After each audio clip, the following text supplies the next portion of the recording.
Tim Jatantras Polda Sumsel menangkap seorang pelaku pencurian di salah satu rumah ibadah di Palembang. Pelaku membawa kabur barang berharga milik rumah ibadah tersebut setelah memanjat atap.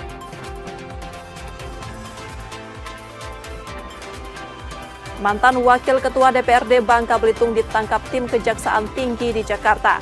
Penangkapan ini terkait dugaan korupsi tunjangan transportasi DPRD Bubble tahun 2017-2021. Sumsel United kembali menunjukkan dominasinya di awal putaran kedua Championship 2025-2026. Bermain di Stadion Gelora Sriwijaya Jakabaring, tim tuan rumah menutup laga dengan kemenangan meyakinkan 3-1 atas Persikad Depok.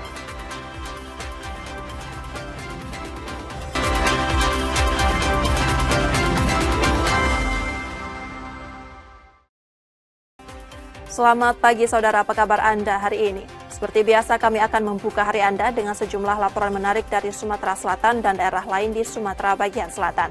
Selain berita utama tadi masih ada informasi-informasi menarik lainnya yang akan kami sampaikan. Bersama saya Rizka Silviana, inilah Kompas Sumbaksel selengkapnya di Kompas TV Independen, terpercaya.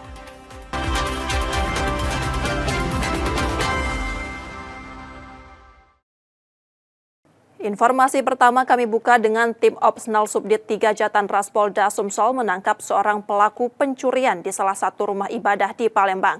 Pelaku membawa kabur barang berharga milik rumah ibadah tersebut setelah memanjat atap.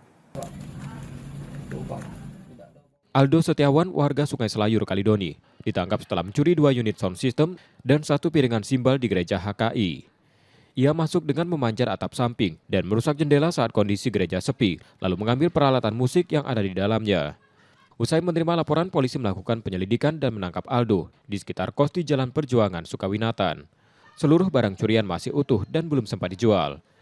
Dari penelusuran petugas, Aldo diketahui merupakan mantan residivis kasus serupa pada 2017. Dan saat ini pelaku dalam proses penyidikan lebih lanjut oleh Subdit 3 Jatantras Polda Sumsel. Modusnya yang mana pelaku dengan menggunakan alat untuk membuka jendela ke bagian gereja sehingga pelaku bisa masuk mengakses ke dalam gereja dan mengambil perlengkapan atau peralatan sound system yang ada di gereja tersebut. Karena perbuatannya, tersangka kembali terancam hukuman paling lama 7 tahun. Muklas Diferensial, Kompas TV, Palembang, Sumatera Selatan. Sementara itu diduga akibat arus pendek listrik, satu rumah semi permanen di kawasan padat penduduk Palembang hangus terbakar. Tidak ada korban jiwa setelah pemilik rumah berhasil menyelamatkan diri sesaat sebelum api membesar. Sebuah rumah semi permanen 2 lantai di Jalan Fakih Usman 1 Ulu Seberang Ulu 1 Palembang hangus terbakar pada Kamis 13 November 2025 petang lalu. Api pertama kali muncul di lantai 2 yang sedang kosong, lalu cepat menjalar ke lantai bawah karena banyaknya material mudah terbakar. Kobaran api menghabiskan seluruh isi rumah sebelum akhirnya berhasil dipadamkan 1 jam kemudian setelah 11 unit mobil pemadam dikerahkan ke lokasi. Tidak ada korban jiwa karena pemilik rumah berhasil menyelamatkan diri. Hanya 1 rumah namun terdampak ada 4 rumah kiri kanan dan depan dan belakang. Untuk sementara penyebab dari arus pendek menurut keterangan daripada saksi yang ada di lokasi. Kebakaran diduga dipicu korsleting listrik di lantai 2. Untuk kepentingan penyelidikan, polisi memasang garis polisi di sekitar lokasi kejadian. Yudi Kiswanto, Kompas TV, Palembang, Sumatera Selatan. Informasi lainnya, Saudara, Hakim Senior sekaligus juru bicara Pengadilan Kelas 1A khusus Palembang Raden Zainal Arif ditemukan meninggal di kamar kosnya. Kepergiannya meninggalkan duka mendalam rekan-rekan yang mengenalnya sebagai pribadi teladan dan rendah hati.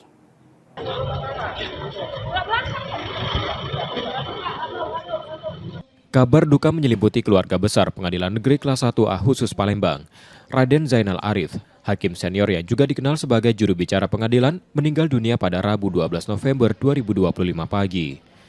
Ia ditemukan tak bernyawa di kamar kosnya di kawasan Dwi Kora setelah petugas keamanan membuka pintu yang tak kunjung dibuka sejak pagi. Sebelumnya almarhum sempat mengeluhkan sakit pada bagian dada, namun tetap menjalankan tugas seperti biasa. Kepergian Raden Zainal Arif meninggalkan duka mendalam bagi para kolega yang mengenalnya sebagai sosok teladan dan rendah hati.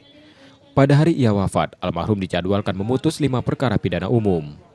Pengadilan Negeri Palembang Palembang sangat berduka, yang mana sahabat kami, rekan kami, Bapak Raden Zainal Arif SHMH telah berpulang ke rahmatullah, yang mana beliau merupakan hakim teladan PKN Palembang dan panutan kami semua. Ternyata Allah berkehendak lain, atau beliau lebih dicintai oleh Allah dan kembali kepada Tuhan. Setelah pemeriksaan medis di Rumah Sakit Caritas, Pengadilan Negeri Palembang menggelar upacara pelepasan jenazah pada Rabu sore. Almarhum kemudian diberangkatkan ke Bandung untuk dimakamkan di pemakaman keluarga pada Kamis 13 November 2025 sore. Yudi Kiswanto, Kompas TV, Palembang, Sumatera Selatan. Yang juga menjadi sorotan saudara, suasana hangat menyelimuti lapangan Satya Hastiguna saat Polda Sumatera Selatan menggelar syukuran memperingati HUT ke-80 Korps Brimob Polri. Keluarga besar Brimob berkumpul dalam perayaan sederhana namun penuh makna.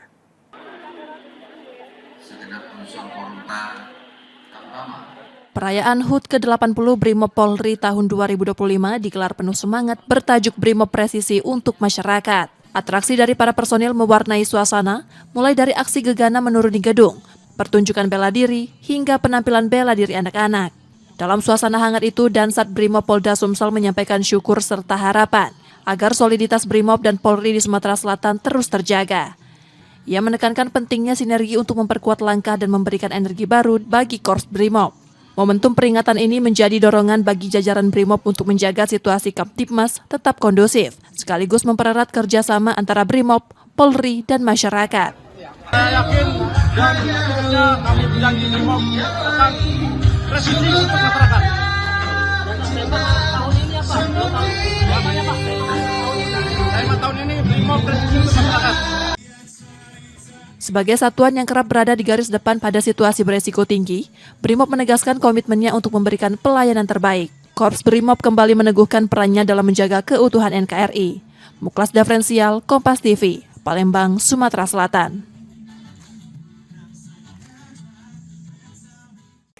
Terkait informasi lainnya, Saudara Bupati Musi Banyuasin, Sumatera Selatan melantik pejabat sekretaris daerah kabupaten tersebut. Pelantikan itu menjadi transisi kepemimpinan setelah sekda sebelumnya mendapat tugas baru di provinsi. Assalamualaikum warahmatullahi wabarakatuh. Pelantikan penjabat sekretaris daerah Musi Banyuasin berlangsung di Pendopoan Gria Bumi Serasan Sekate. Syafarudin resmi mengemban amanah baru untuk menjaga ritme pemerintahan agar tetap berjalan efektif. Sejumlah unsur Forkopimda dan pejabat daerah hadir mengikuti jalannya pelantikan. Pelantikan ini menandai transisi kepemimpinan setelah sekda sebelumnya mendapatkan tugas baru di provinsi. Syafarudin diharapkan menjadi penggerak utama birokrasi, memastikan tata kelola pemerintahan dan pelayanan publik tetap stabil. Peran strategis itu menuntut profesionalitas, integritas, serta kemampuan menjaga koordinasi lintas perangkat daerah. Pemerintah Kabupaten Muba mengajak seluruh jajaran mendukung tugas penjabat sekda sekaligus memperkuat kinerja pelayanan agar pembangunan daerah berjalan lebih cepat dan berkesinambungan. Tim Liputan, Kompas TV, Musi Banyuasin, Sumatera Selatan.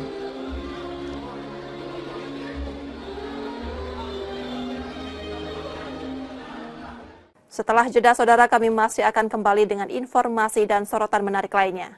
Tetaplah bersama kami di Kompas Sumbaksel.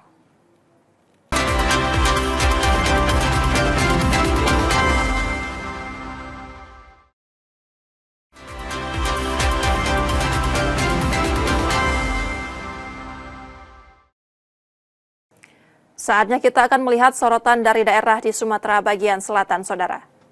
Dari Kepulauan Bangka Belitung, mantan Wakil Ketua DPRD Bangka Belitung ditangkap tim Kejaksaan Tinggi di Jakarta. Penangkapan ini terkait dugaan korupsi tunjangan transportasi DPRD Bubble tahun 2017-2021 dengan nilai kerugian negara mencapai 2,3 miliar rupiah. Bang, bisa yang mau disampaikan nggak Bang terkait? Setelah beberapa bulan berstatus buronan, mantan Wakil Wali Kota DPRD Bangka Belitung DY akhirnya ditangkap tim gabungan Kejati Bubble di Jakarta. Usai pemeriksaan awal, ia diterbangkan ke Pangkal Pinang dan dibawa ke ruang pidana khusus untuk melanjutkan proses hukum. Kasus DY sempat tertunda karena ia masih mengikuti pemilihan legislatif. Setelah tahapan politik selesai, penyidik kembali memproses perkaranya. Namun 3 kali mangkir dari panggilan Dedi akhirnya ditetapkan sebagai DPO dan ditangkap. Tersangka dengan inisial DY, ya, yaitu menjabat sebagai wakil ketua 3 pada saat itu, yaitu dalam perkara tindak pidana korupsi tunjangan transportasi pada unsur pimpinan DPRD Provinsi Kepulauan Bangka Belitung tahun anggaran 2017 sampai dengan tahun anggaran 2021, bahwa berdasarkan laporan hasil audit perhitungan kerugian keuangan negara yang kami terima pada tanggal 17 Januari 2003, yaitu adanya kerugian negara sebesar 2.395.286.220 rupiah. DY terancam hukuman maksimal 20 tahun penjara dan denda hingga 1 miliar rupiah. Dedi merupakan salah satu dari 4 tersangka dugaan korupsi tunjangan transportasi DPRD Bangka Belitung periode 2017-2021 dengan kerugian negara mencapai 2,3 miliar rupiah. 3 tersangka lain sudah divonis dan menjalani hukuman. Nanda Ardiansyah, Kompas TV, Pangkal Pinang, Kepulauan Bangka Belitung.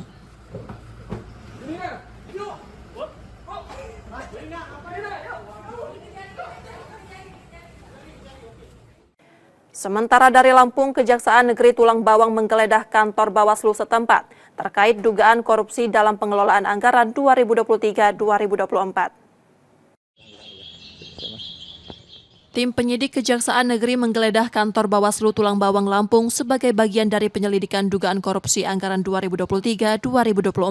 Selama hampir 2 jam, penyidik membawa keluar 1 koper berisi dokumen pertanggungjawaban anggaran serta sejumlah perangkat elektronik. Upaya penggeledahan ini dalam rangka kegiatan penyidikan segera kami tuntaskan dan kami koordinasikan ke ahli, ke auditor untuk melakukan perhitungan kerugian keuangan negara dan nantinya akan segera dilakukan penetapan tersangka. Mungkin itu.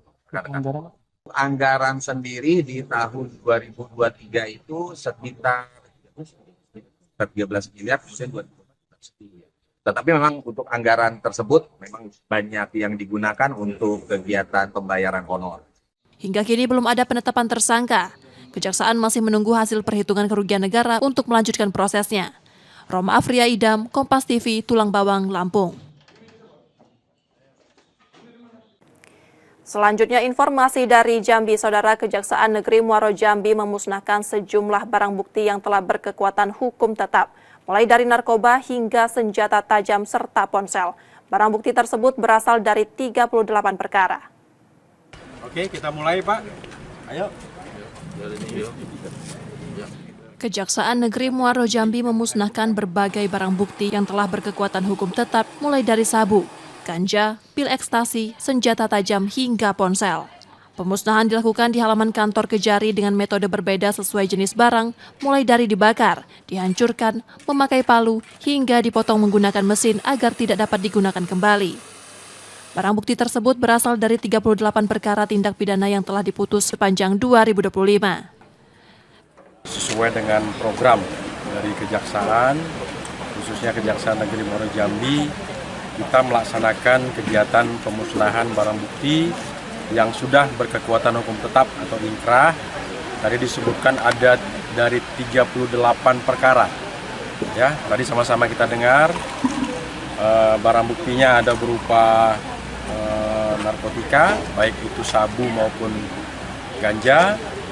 Kemudian tadi ada senjata tajam, kemudian obat-obatan terlarang, ya, dan lain sebagainya tadi sudah kita musnahkan, kita sama-sama saksikan.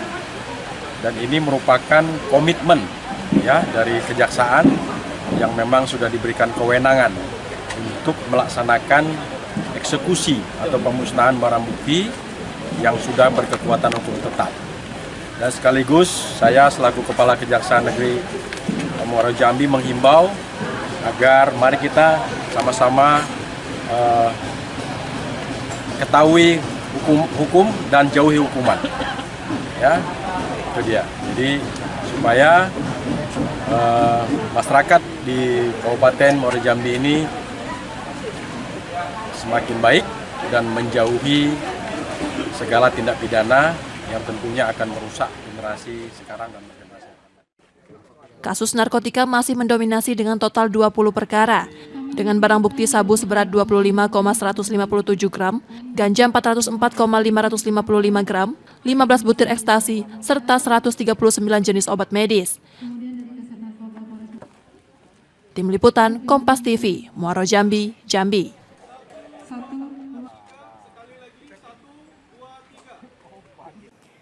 Kabar lainnya dari Bengkulu, Saudara. Pemerintah Provinsi Bengkulu mengusulkan pembangunan kawasan industri di Pulau Bai masuk dalam proyek strategis nasional. Langkah ini ditempuh untuk mempercepat pengembangan kawasan industri dan mendorong pertumbuhan ekonomi daerah.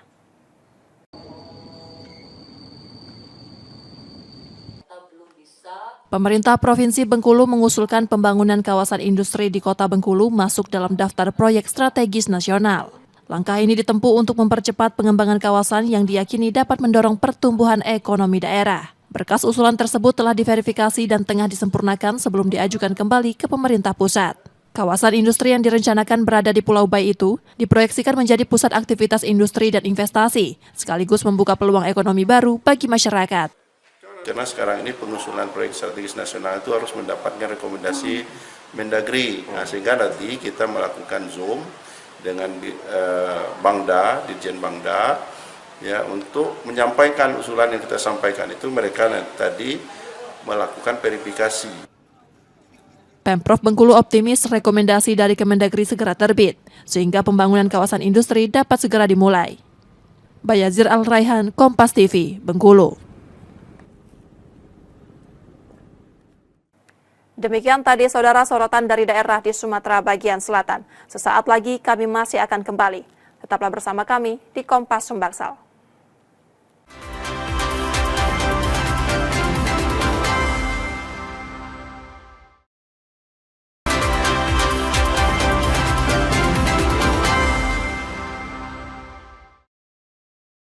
Rizka Silviana masih bersama Anda di Kompas Sumbaksal, Saudara. Informasi terkait ibadah haji 2026, Saudara. Biaya perjalanan ibadah haji untuk jemaah reguler embarkasi Palembang masih menunggu ketetapan Presiden. Di tengah proses itu, urusan penyelenggaraan di daerah sementara tetap berada di bawah koordinasi Kanwil Kemenak Sumsel.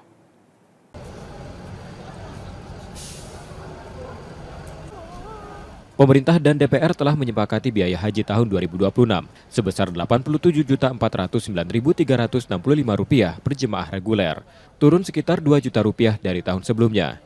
Namun besaran biaya perjalanan ibadah haji atau jumlah yang harus dibayarkan calon jemaah di tiap embarkasi masih menunggu keputusan Presiden. Di Sumatera Selatan, penyelenggaraan ibadah haji saat ini tetap berada di bawah Kanwil Kemenak meskipun Kementerian Haji dan Umroh telah resmi dibentuk. Mekanisme pelayanan pun masih berjalan seperti biasa sampai masa transisi selesai. Insya Allah mudah-mudahan karena ini kan sudah mulai persiapan untuk lunasan dan mudah-mudahan dalam minggu-minggu ini kita berharap akan keluar Kepresnya terkait berapa biaya untuk masing-masing embarkasi. Jadi sebelum keluarnya SOTK, strukturnya, kemudian strukturnya sudah disiapkan dan lain sebagainya, kita masih tetap pegawai Kementerian Agama. Mulai 2026, penyelenggara haji dan umroh akan ditangani langsung Kementerian Haji dan Umroh, lembaga baru yang dibentuk untuk memberi fokus lebih besar pada pelayanan jemaah serta pengelolaan ibadah secara menyeluruh. Muhammad Reza Palevi, Kompas TV, Palembang, Sumatera Selatan. Kembali ke informasi kriminal, Saudara. Seorang mahasiswi di Palembang menjadi korban penganiayaan mantan teman prianya. Peristiwa ini terjadi saat keduanya melakukan panggilan video yang berujung konflik hanya karena masalah sepele. RH, mahasiswi di Palembang, menjadi korban penganiayaan mantan teman prianya di kosnya di kawasan Pak Jo, Siring Agung. Korban mengalami memar setelah mendapat kekerasan. Kekerasan itu bermula saat keduanya melakukan panggilan video. Pelaku menuduh korban menyembunyikan sesuatu dan memaksanya merekam layar. Saat panggilan terputus, pelaku marah dan menuduh korban sengaja memutuskan sambungan. Keesokan paginya, pelaku mendatangi kos korban dan melakukan penganiayaan hingga kepala korban sempat terbentur dinding. Pelaporan penganiayaan. Oh, berapa kali dianiaya? Udah sering sih, tapi kalau untuk kekerasan baru kali ini yang paling keras. Sekali itu? Mantan pacar. Mantan pacar, motifnya apa dia menganiaya? Cuma masalah sepele, ribut tadi. Terakhir menganiaya apa? Karena apa dia? Karena kesel. Kesel apa maksudnya? Katanya aku nggak jujur, padahal aku udah jujur. Iya. Laporan korban telah diterima SPKT Polda Sumatera Selatan untuk proses hukum lebih lanjut. Muklas Diferensial, Kompas TV, Palembang, Sumatera Selatan. Informasi kriminal lainnya, saudara, seorang pria di kota Prabu Muli, Sumatera Selatan ditangkap polisi setelah mencuri sepeda motor dengan cara berpura-pura meminta diantar. Aksinya bertambah ketika pelaku menusuk korban sebelum melarikan diri membawa motor hasil curian.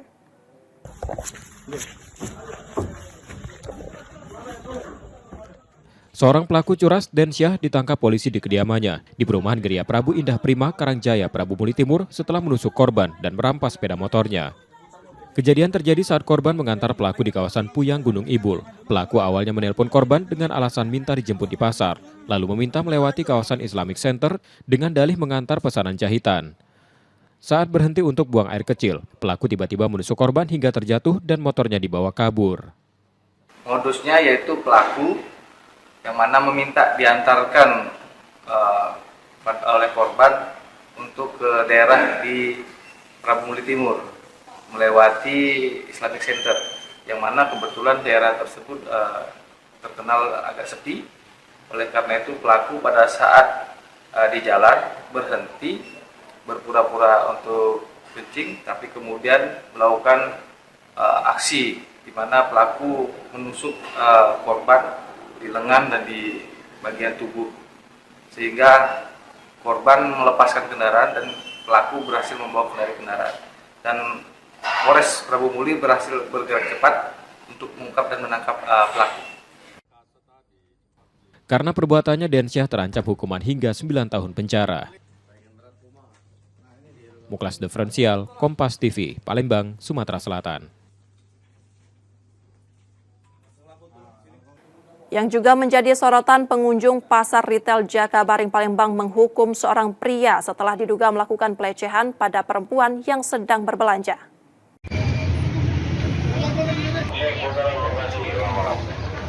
H ditangkap di pasar retail Jakabaring Palembang setelah tertangkap melakukan aksi tak terpuji di tengah keramaian pada Minggu 9 November 2025 lalu. Sebelum diamankan petugas, pelaku sempat menjadi sasaran kemarahan warga yang geram hingga terluka.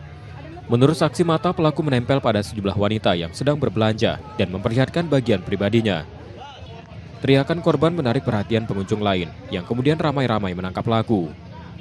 Menanggapi laporan dari pedagang dan pengunjung tentang pelecehan, tersangka ini kedapatan tertangkap tangan sedang melakukan mengeluarkan alat vitalnya di keramaian. Dia enggak tadi. Kalau nunjuk tuh dia tuh selalu ganti posisi. Seandainya dia sudah ngiringi cewek ini, sudahnya tuh akhirnya cewek itu mungkin belok, dia berhenti, ngiring cari lagi korban lain, dia ngiringi lagi. Dia tuh selalu untuk cewek, pokoknya mepet, selalu mepet.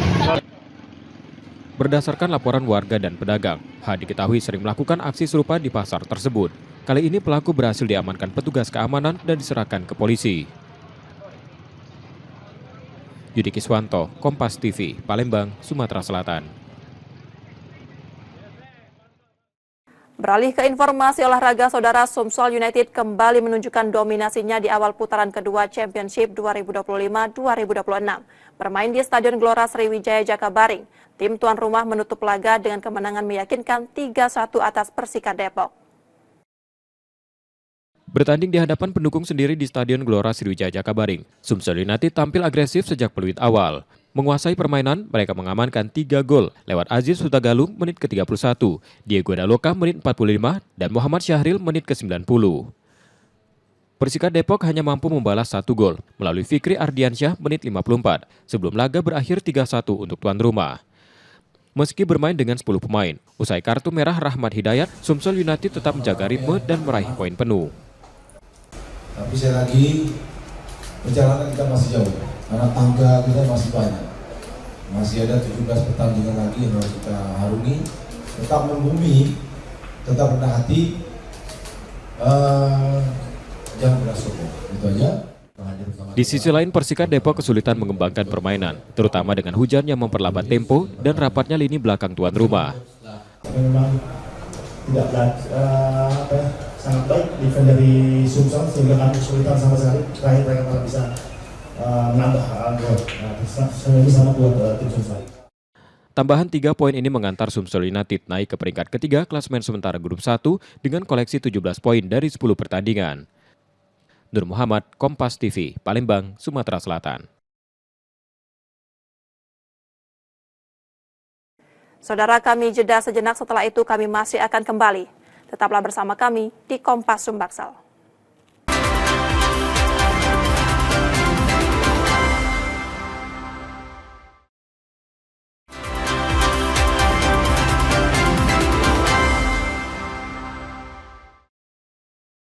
Terima kasih saudara, Anda masih menyaksikan Kompas Sumbaksal. Jika Anda tidak sempat menyaksikan sorotan utama kami, berikut laporan utama Kompas Sumbaksal hari ini. Aldo Setiawan, warga Sungai Selayur, Kalidoni, ditangkap setelah mencuri 2 unit sound system dan 1 piringan simbal di gereja HKI. Ia masuk dengan memanjat atap samping dan merusak jendela saat kondisi gereja sepi, lalu mengambil peralatan musik yang ada di dalamnya. Usai menerima laporan, polisi melakukan penyelidikan dan menangkap Aldo di sekitar kos di Jalan Perjuangan, Sukawinatan. Seluruh barang curian masih utuh dan belum sempat dijual. Dari penelusuran petugas, Aldo diketahui merupakan mantan residivis kasus serupa pada 2017. Dan saat ini pelaku dalam proses penyidikan lebih lanjut oleh Subdit 3 Jatanras Polda Sumsel. Modusnya yang mana pelaku dengan menggunakan alat untuk membuka jendela ke bagian gereja sehingga pelaku bisa masuk mengakses ke dalam gereja dan mengambil perlengkapan atau peralatan sound system yang ada di gereja tersebut. Karena perbuatannya, tersangka kembali terancam hukuman paling lama 7 tahun. Muklas Diferensial, Kompas TV, Palembang, Sumatera Selatan. Bang, bisa yang mau disampaikan nggak Bang terkait? Setelah beberapa bulan berstatus buronan, mantan wakil wali kota DPRD Bangka Belitung DY akhirnya ditangkap tim gabungan Kejati Babel di Jakarta. Usai pemeriksaan awal, ia diterbangkan ke Pangkal Pinang dan dibawa ke ruang pidana khusus untuk melanjutkan proses hukum. Kasus DY sempat tertunda karena ia masih mengikuti pemilihan legislatif. Setelah tahapan politik selesai, penyidik kembali memproses perkaranya. Namun 3 kali mangkir dari panggilan, Dedi akhirnya ditetapkan sebagai DPO dan ditangkap. Tersangka dengan inisial D, yaitu menjabat sebagai wakil ketua 3 pada saat itu. Yaitu dalam perkara tindak pidana korupsi tunjangan transportasi pada unsur pimpinan DPRD Provinsi Kepulauan Bangka Belitung tahun anggaran 2017 sampai dengan tahun anggaran 2021. Bahwa berdasarkan laporan hasil audit perhitungan kerugian keuangan negara yang kami terima pada tanggal 17 Januari 2003, yaitu adanya kerugian negara sebesar 2.395.286.220 rupiah. DY terancam hukuman maksimal 20 tahun penjara dan denda hingga 1 miliar rupiah. Dedi merupakan salah satu dari 4 tersangka dugaan korupsi tunjangan transportasi DPRD Bangka Belitung periode 2017-2021 dengan kerugian negara mencapai 2,3 miliar rupiah. 3 tersangka lain sudah divonis dan menjalani hukuman. Nanda Ardiansyah, Kompas TV, Pangkal Pinang, Kepulauan Bangka Belitung.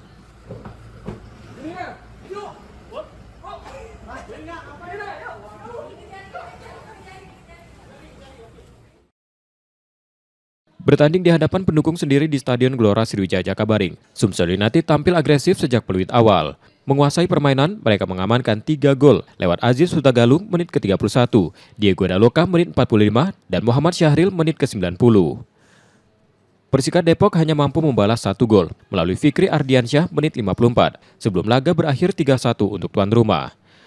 Meski bermain dengan 10 pemain, usai kartu merah Rahmat Hidayat, Sumsel United tetap menjaga ritme dan meraih poin penuh. Tapi sekali lagi, perjalanan kita masih jauh, karena tangga kita masih banyak. Masih ada 17 pertandingan lagi yang harus kita harungi. Tetap membumi, tetap rendah hati, jangan beras sokong. Itu aja. Di sisi lain, Persikat Depok kesulitan mengembangkan permainan, terutama dengan hujan yang memperlambat tempo dan rapatnya lini belakang tuan rumah. Memang tidak sangat baik defense dari Sumsel sehingga kami kesulitan sama sekali. Terakhir mereka malah bisa menambah gol. Ini sangat buat tim Sumsel. Tambahan 3 poin ini mengantar Sumsel United naik ke peringkat ketiga klasemen sementara grup 1 dengan koleksi 17 poin dari 10 pertandingan. Nur Muhammad, Kompas TV, Palembang, Sumatera Selatan.